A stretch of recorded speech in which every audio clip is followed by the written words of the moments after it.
Assalamualaikum warahmatullahi wabarakatuh. Berjumpa lagi dengan saya. Pada video kali ini kita akan membahas tentang satu submateri, yaitu tentang pengertian eksponen. Apa itu pengertian eksponen? Silahkan kalian saksikan video ini dari awal sampai dengan akhir sehingga kalian mampu benar-benar memahami. Oh iya, jangan lupa silahkan kalian subscribe channel ini, like dan share video ini apabila kalian anggap video ini bermanfaat untuk orang lain. Silakan disaksikan. Baik, seperti yang sudah disampaikan di awal bahwa pada video kali ini kita akan membahas tentang satu submateri, yaitu tentang pengertian eksponen. Nah, sebenarnya untuk pengertian eksponen atau lebih tepatnya eksponen, dia merupakan materi prasyarat dari materi utama kita, yaitu tentang fungsi eksponen. Nah, meskipun dia merupakan materi prasyarat, wajib bagi kita untuk memahami materi tersebut. Jadi di sini yang harus kita pelajari pertama sebelum kita masuk ke fungsi eksponen adalah tentang eksponen itu sendiri.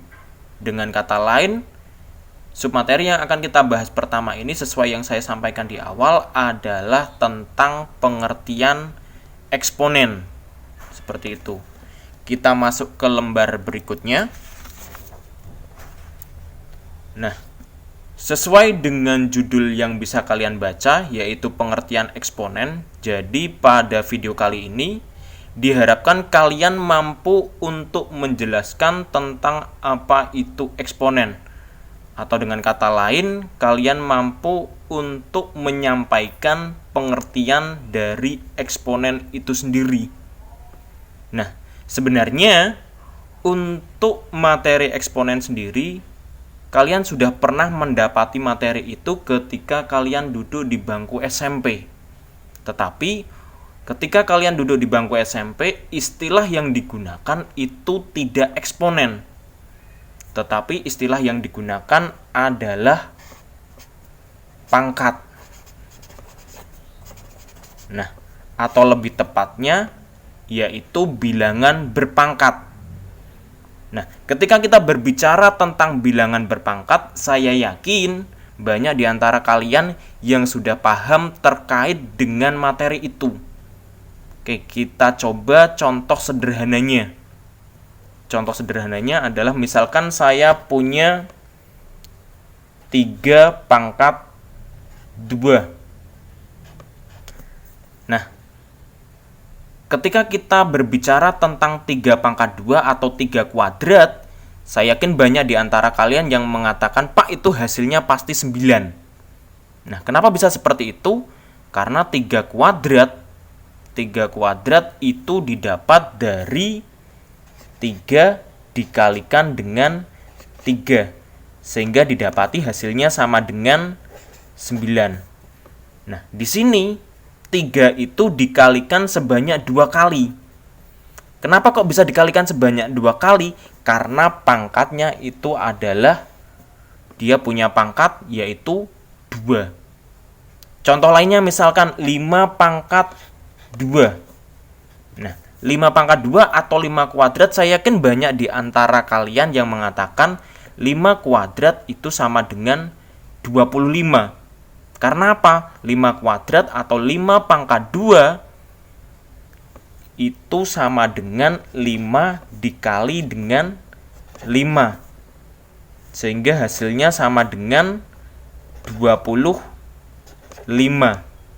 Nah, di sini 5-nya itu dikalikan sebanyak 2 kali. Kenapa? Karena pangkatnya itu adalah pangkat 2. 5-nya pangkat 2.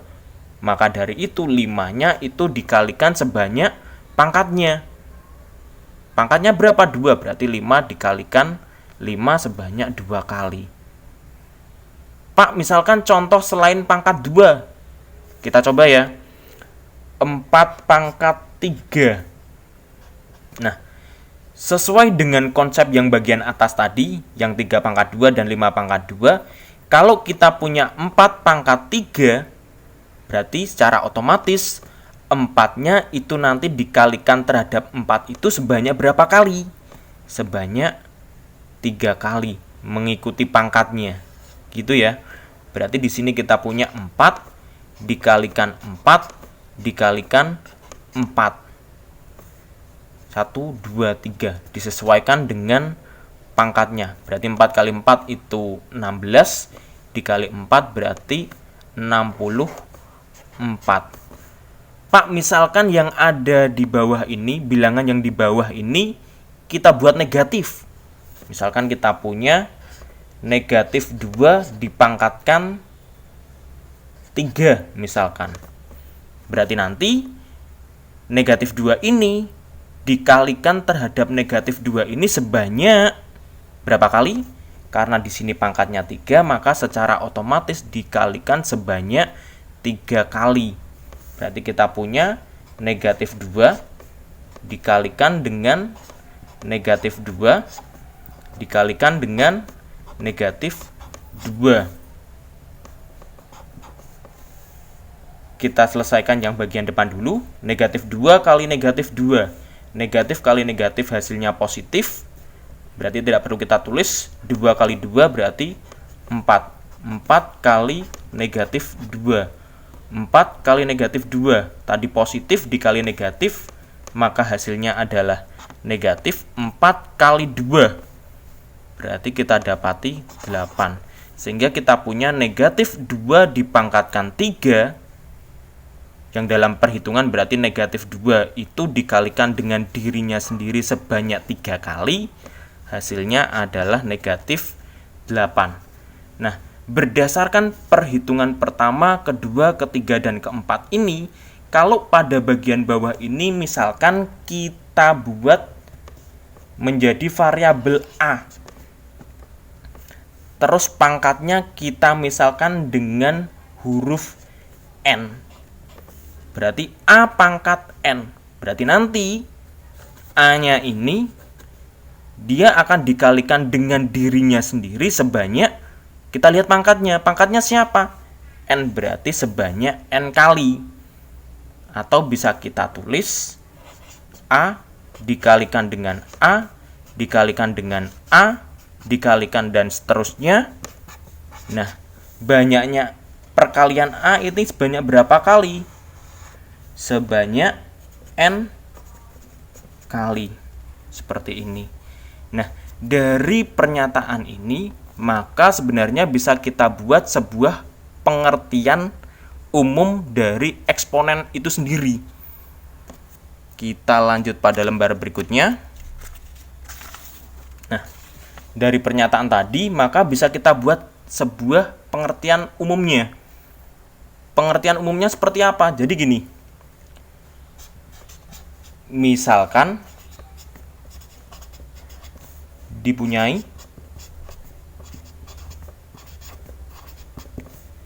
sembarang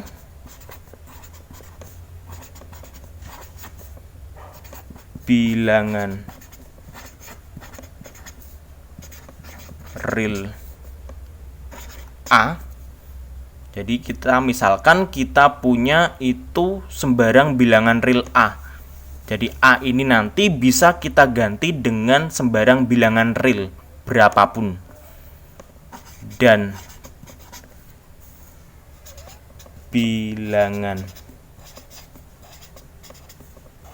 asli N, berarti N-nya nanti diganti dengan sembarang bilangan asli. Maka kalau kita punya A pangkat N, tadi kalau kita punya A pangkat N, berarti A-nya itu kita kalikan dengan dirinya sendiri, berarti kita kalikan dengan A itu sendiri sebanyak pangkatnya. Karena di sini pangkatnya N, berarti sebanyak N kali. Atau bisa kita tulis A kali A kali A kali dan seterusnya sebanyak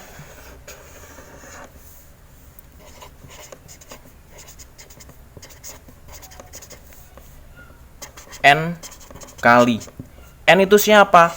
N itu merujuk pada pangkat dari A pangkat N ini. Nah, A ini sendiri dia disebut sebagai bilangan pokok, atau biasa juga dikenal dengan nama basis. Sedangkan N ini merujuk pada yang namanya pangkat, atau biasa kita kenal dengan nama eksponen. Nah, untuk lebih mempermudah kalian dalam memahami konsep ini atau pengertian umum eksponen ini, saya akan tunjukkan beberapa contoh soal. Sebenarnya contoh soal ini hampir sama seperti yang awal tadi. Akan saya tunjukkan. Oke. Nah, misalkan ya, kita punya misal 2 pangkat 5. Berarti berdasarkan definisi tadi, 2 pangkat 5 itu sama saja dengan perkalian 2 terhadap dirinya sendiri sebanyak 5 kali. Atau bisa kita tuliskan 2 kali 2 kali 2 kali 2 kali 2. 1, 2, 3, 4, 5.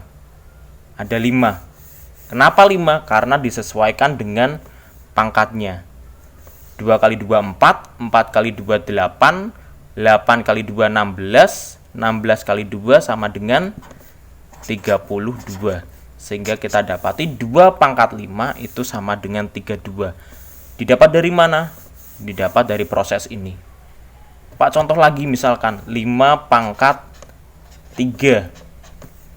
5 pangkat 3 berarti 5-nya dikalikan dengan dirinya sendiri, yaitu 5. Sebanyak berapa kali? Tinggal lihat pangkatnya. Pangkatnya 3 berarti sebanyak 3 kali. Berarti 5 kali 5 kali 5. 1, 2, 3. 5 kali 5, 25 dikalikan dengan 5. Berarti hasilnya sama dengan 125. Contoh yang lainnya misalkan tak ganti dengan variabel. Misalkan X pangkat 5. Berarti nanti X dikalikan dengan X dikalikan dengan X sebanyak berapa kali? Sebanyak 5 kali. 1, 2, 3, 4, 5. Contoh lainnya misalkan A pangkat 6. Berarti perkalian A terhadap dirinya itu sebanyak berapa kali? Sebanyak 6 kali. Berarti A dikalikan dengan A dikalikan dengan A dikalikan dengan A dikalikan dengan A. 1, 2, 3, 4, 5 berarti kurang 1 ya. Oke, seperti ini. Baik, saya rasa cukup sekian yang bisa saya sampaikan. Apabila ada tutur kata saya yang kurang berkenan, saya mohon maaf yang sebesar-besarnya. Akhir kata, wassalamualaikum warahmatullahi wabarakatuh.